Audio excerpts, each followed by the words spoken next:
Assalamu alaikum mutane na ga gov.uk nan zan nuna muku taya za ku nemi watan register of licensed worker. Ka gane in an ce maka wai okay ga aikin nan kai ma ka je ka yi finding out din naka ka duba in companies din nan suna da license to sponsor you kafin ma wani a gaya maka wai okay gashi nan dai go and do your own findings. Kawai ka shiga gov.uk wajen search bar din nan ka danna register of licensed sponsors kuma gashi nan dai nake yi ku duba shi. In ka danna shi za ta buɗe. Kun ga yanzu za ta nuna muku register of licensed sponsor workers. Gashi na UK visa sponsorship for employers. Da akwai procedure kai ma in ka yi ka shiga ka samu dama ka gane ka buɗe companies ɗinka kana so dai ka dinga samu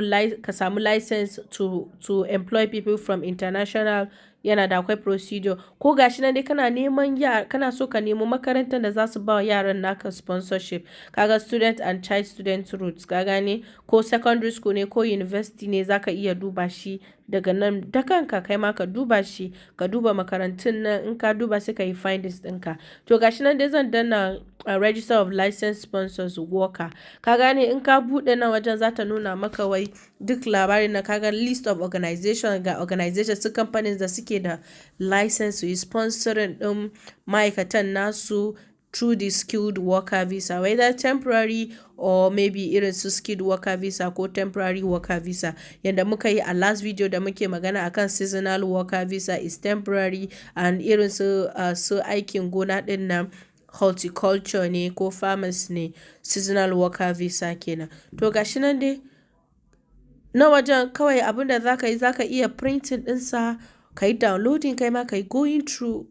ko ka duba shi online view online ga register na ko na worker visa ne ko na me ake kiran shi ko na seasonal worker ne. To that is it, kawai ka danna shi ka duba shi zaka duba okay the country the city da company take wani irin type of rating ne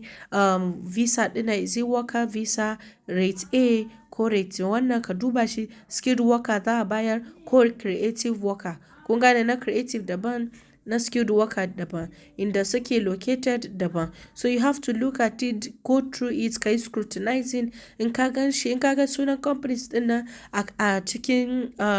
me ake kiran shi wannan list that means they have sponsorship kenan. To ka gane to in an baka wani company ko an gaya maka wai sabon company ne mutumina kai ma ka shiga ka je ka yi browsing ka duba shi in baka gani ba ka rubuta email ka tura wa HR ɗin why you just want to find out if